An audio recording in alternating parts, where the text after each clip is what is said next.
आज से फ्रांस के 2 दिवसीय दौरे पर रहेंगे पीएम मोदी। 11 फरवरी को फ्रांस के राष्ट्रपति इमैनुअल मैक्रों के साथ द्विपक्षीय वार्ता। पेरिस में आयोजित एआई समिट की करेंगे सह अध्यक्षता। आर्टिफिशियल इंटेलिजेंस एआई समिट में दुनिया भर के लीडर्स और टेक्नोलॉजी एक्सपर्ट्स शामिल होंगे। एआई की गाइडलाइन करेंगे तैयार। फ्रांस में आयोजित एआई समिट में इसके बेहतर इस्तेमाल और खतरों को नियंत्रित करने पर होगी चर्चा। इससे पहले ब्रिटेन में 2023 में और साउथ कोरिया में 2024 में एआई समिट का हुआ आयोजन। एआई समिट को लेकर बोले फ्रांस के राष्ट्रपति मैक्रों, समिट खेल के नियमों को तय करने के बारे में है और इसे कानून के दायरे में लाना जरूरी है। इस बैठक में शामिल होंगे अमेरिका के उपराष्ट्रपति जेडी वेंस, ईयू के अध्यक्ष Ursula von der, German chancellor Olaf Scholz, कनाडाई प्रधानमंत्री जस्टिन ट्रूडो भी इस एआई समिट में होंगे शामिल। एआई के इस ग्लोबल समिट में ओपन एआई के सीईओ सैम ऑल्टमैन, गूगल के सीईओ सुंदर पिचाई समेत 80 देशों के अधिकारी और सीईओ भी हिस्सा लेंगे। मणिपुर के मुख्यमंत्री एन बीरेन सिंह ने दिया इस्तीफा। गृह मंत्री अमित शाह से मिलने के बाद दिया इस्तीफा। नए सीएम के नाम का 1-2 दिन में हो सकता है ऐलान।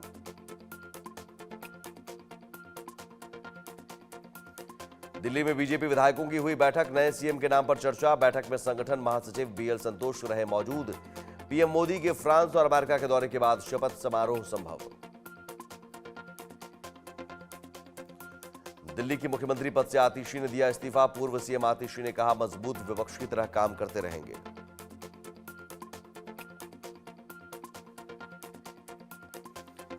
महाकुंभ में इंडिया न्यूज की पत्रकार से बदसलूकी मामले में एक्शन। बदसलूकी करने वाले 3 पुलिसकर्मियों को किया गया लाइन हाजिर। डीजीपी प्रशांत कुमार के निर्देश पर एक्शन।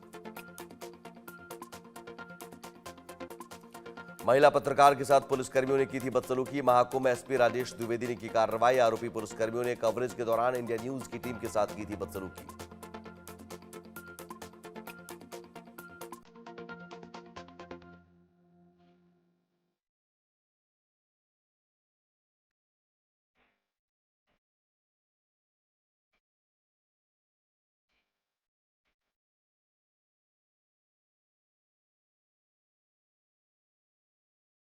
महाकुंभ जाने वाली ट्रेनों में पैर रखने की नहीं मिल रही जगह। वाराणसी में ट्रेन के इंजन पर श्रद्धालुओं ने किया कब्जा। पुलिसकर्मियों ने इंजन पर से जबरन श्रद्धालुओं को उतारा।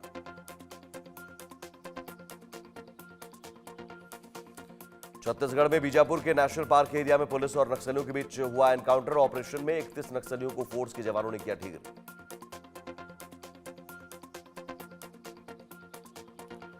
खुफिया इनपुट पर जवानों ने इंद्रावती राष्ट्रीय उद्यान इलाके में ऑपरेशन को दिया अंजाम। मारे गए नक्सलियों में 11 महिला नक्सली और 20 पुरुष नक्सली।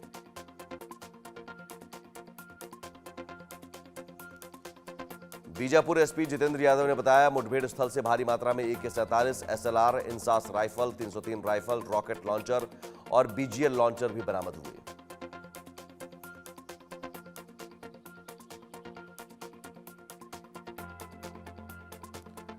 बीजापुर एनकाउंटर में 2 जवान नरेश ध्रुव और वासित रावटे हुए शहीद। वहीं DRG जवान जग्गू कलमू और गुलाब मंडावी गंभीर रूप से घायल बताया जा रहा है।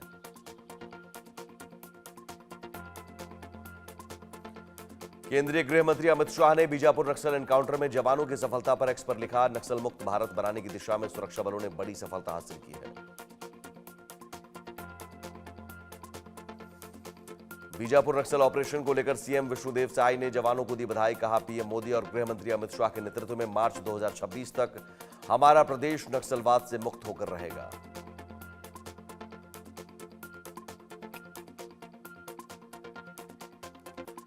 बीजेपी के विजयी उम्मीदवार कैलाश गहलोत ने कहा, पूरी दिल्ली में खुशी का माहौल है। जिस प्रकार आम आदमी पार्टी ने जनता से झूठे वादे किए थे, दिल्ली वासियों ने उसका जवाब दिया है। दिल्ली की गोंडा विधानसभा सीट से बीजेपी के विजयी उम्मीदवार अजय महावर ने कहा, प्रधानमंत्री मोदी की गारंटी और मोदी है तो मुमकिन है, वो हम दिल्ली के लिए करके दिखाएंगे। हमारे उद्देश्य बड़े हैं। दिल्ली चुनाव में आम आदमी पार्टी की हार पर बोले पूर्व सांसद ब्रिजभूषण सिंह, आम आदमी पार्टी हमारे ही सामने पैदा हुई, हमारे सामने समाप्त होगी।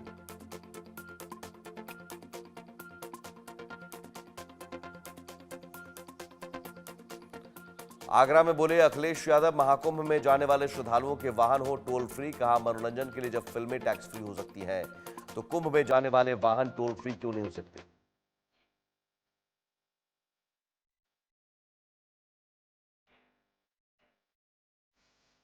भोपाल में बोले केंद्रीय मंत्री मनोहर लाल, किसी भी देश में घुसपैठ की समस्या गंभीर बात, भारत ने भी आसाम से कई लोगों को किया है डिपोर्ट, अमेरिका का तरीका था गलत।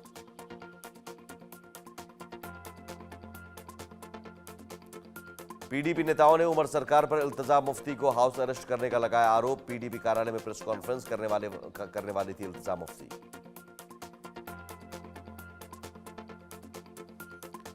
आजमगढ़ में संचालित 333 मदरसों में से 219 का अस्तित्व ही नहीं। मदरसा प्रबंधक रुमाना बानो के खिलाफ ईओडब्ल्यू ने धोखाधड़ी का मुकदमा किया दर्ज।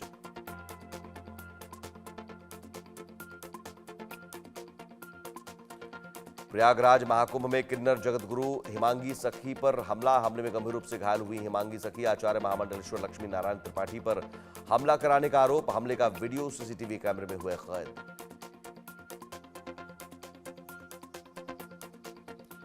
मध्य प्रदेश के बालाघाट बस स्टैंड के पास फिर दिखी तिवारी बंधुओं की गुंडागर्दी। बैहर नगर पंचायत के राजस्व निरीक्षक राजू तिवारी और फार्मासिस्ट मनीष तिवारी ने दिन दहाड़े सरेआम एक युवक की बेरहमी से की पिटाई का वीडियो हुआ वायरल।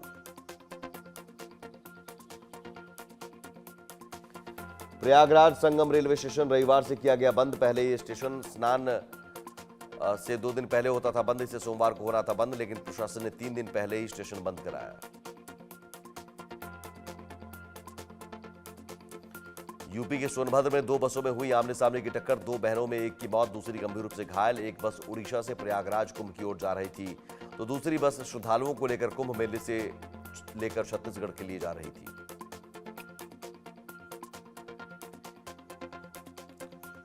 शिवपुरी के पिछोर में केंद्रीय मंत्री ज्योतिरादित्य सिंधिया की जनसुनवाई के बाद आवेदनों को रद्दी में फेंकने वाले 3 पटवारी और 2 अन्य कर्मचारी निलंबित। कचरे में डालने के वीडियो हुआ वायरल।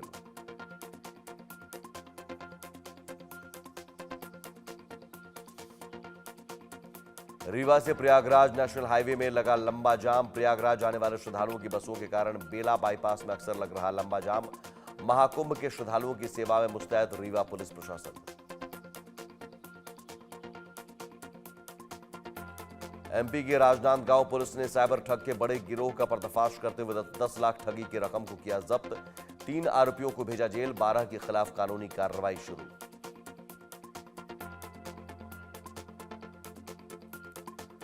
कुशीनगर के हाटा नगर में मदनी मस्जिद पर चला प्रशासन का बुलडोजर। स्वीकृत नक्शे से 14 फीट अधिक बनाई गई मस्जिद के निर्माण को किया गया ध्वस्त।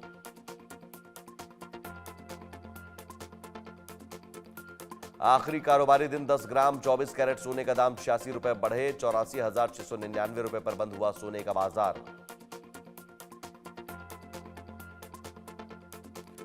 आखिरी कारोबारी दिन 1 किलो चांदी का दाम 1,858 रुपए बढ़कर 95,391 रुपए पर पहुंचा। पिछले साल 23 अक्टूबर को चांदी ने अपना ऑल टाइम हाई बनाया था, तब यह 99,151 रुपए प्रति किलो पर पहुंच गई थी। सीज फायर समझौते के तहत गाजा के नेटजारिम कॉरिडोर से लौटने लगी इजरायली सेना। इसके साथ ही नेटजारिम कॉरिडोर से हजारों की संख्या में अपने घरों को लौटने लगे फिलिस्तीनी। इजरायली सेना के नेटजारिम कॉरिडोर से पीछे हटने को लेकर बोला हमास, दुश्मन को अपनी मांगों को मानने पर हमने किया मजबूर। नेतन्याहू की पूर्ण जीत हासिल करने के भ्रम को हमास ने किया विफल। लंदन के रॉयल मिंट कोर्ट में बनने वाले चीन के नए दूतावास का शुरू हुआ विरोध। प्रदर्शन में शामिल हुए ब्रिटेन के शैडो मिनिस्टर और विपक्षी कंजर्वेटिव पार्टी के कई सांसद। दरअसल लोगों को डर है कि अगर इसे यूरोप में चीन के सबसे बड़े राजनयिक मिशनों में से एक के रूप में आगे बढ़ने की अनुमति दी गई तो इसका इस्तेमाल जासूसी केंद्र के रूप में किया जा सकता है। नामीबिया के पहले राष्ट्रपति सैम नुजुमा का निधन 95 वर्ष की उम्र में हुआ। दक्षिण अफ्रीका से 1990 में नामीबिया को दिलाई थी स्वतंत्रता। एलन मस्क ने अमेरिकी सरकार की भुगतान प्रणाली पर उठाए सवाल। कहा इस समय सिस्टम में भारी गड़बड़ियां हैं और हर साल $100 अरब से ज्यादा की धोखाधड़ी हो रही है।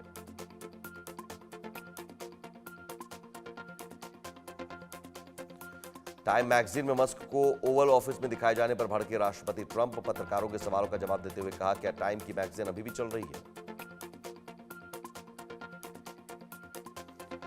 चीन के जुनलियन काउंटी के जिनपिंग गांव में भूस्खलन से भारी तबाही, दर्जनों घर ढहे। करीब 360 लोगों को आपदा बचाव दल ने सुरक्षित निकाला। घायलों को अस्पताल में कराया गया भर्ती। इमरान खान ने पाकिस्तान की सेना प्रमुख असीम मुनीर को जेल से लिखा पत्र। सेना से अपनी संवैधानिक सीमाओं पर लौटने का आग्रह करते हुए कई बड़ी बातें खत ने लिखी। इमरान ने खत में अपने साथ जेल में दुर्व्यवहार और राजनीतिक हस्तक्षेप के आरोप लगाए। लिखा, पूर्व प्रधानमंत्री के साथ जेल में ऐसा व्यवहार लोकतांत्रिक संस्थाओं के लिए बड़ा खतरा। अमेरिकी राष्ट्रपति डोनाल्ड ट्रंप के आदेश पर अवैध प्रवासियों के खिलाफ धरपकड़ और हुई तेज। डिटेंशन सेंटर फुल होने के बाद अब अवैध प्रवासियों को जेलों में ठूसा जा रहा है। खूंखार अपराधियों के साथ अवैध प्रवासियों को लॉस एंजल्स, मियामी, अटलांटा और कैंसस सहित 9 फेडरल जेलों में रखा जा रहा है। अमेरिकी गृह सुरक्षा मंत्री क्रिस्टी नियोम ने बताया, रोज लगभग 1200 अवैध प्रवासियों की हो रही है धरपकड़। दरअसल अमेरिकी agency immigration and custom enforcement के डिटेंशन सेंटर में सिर्फ 41,000 लोगों को रखने की है क्षमता। फिलहाल इन डिटेंशन सेंटरों में लगभग 2,000 भारतीय भी बंद हैं। ब्रिटिश प्रिंस हैरी को अमेरिका से डिपोर्ट करने से अमेरिकी राष्ट्रपति डोनाल्ड ट्रंप ने किया इनकार। ट्रंप ने कहा वो फिलहाल ऐसा कोई प्लान नहीं कर रहे हैं। फिलिस्तीन के उग्रवादी संगठन हमास ने सीज फायर समझौते के तहत 3 इजरायली बंधकों को किया आजाद। रिहा बंधकों में एली शराबी, ओहद बिन अमी और ओर लेवी शामिल।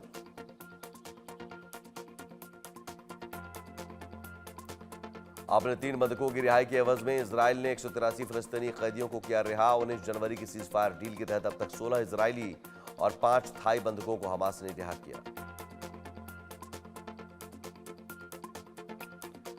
नॉर्थ कोरिया के तानाशाह किम जोंग उन ने अमेरिका, साउथ कोरिया और जापान को एक बार फिर दी चेतावनी देते हुए अपने परमाणु कार्यक्रमों को और मजबूत करने की बात कही है। किम ने अमेरिका, साउथ कोरिया और जापान, इन तीनों देशों के सिक्योरिटी अलायंस को नॉर्थ कोरिया के लिए बताया खतरा। अलायंस की तुलना नाटो से की। अमेरिका के अलास्का में चार्टर्ड प्लेन हादसे का शिकार। प्लेन में सवार सभी 10 लोगों की हुई मौत। एयरपोर्ट से 54 किलोमीटर दूर मिला मलबा।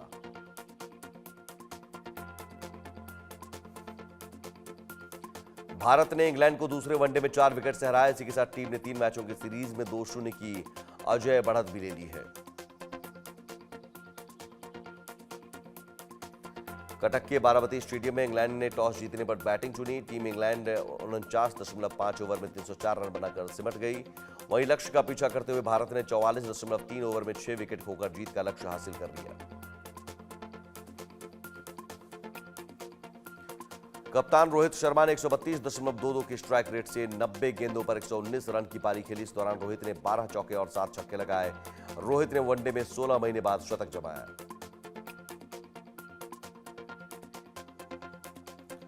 उप कप्तान शुभमन गिल की शानदार 50 ने टीम इंडिया को मैच में दिलाई बढ़त। गिल ने 60 रन बनाए और इंग्लिश बल्लेबाजों की पारियों पर लगाम कसी। साथ ही अपनी बेहतरीन फील्डिंग से 3 बल्लेबाजों को पवेलियन पहुंचाया।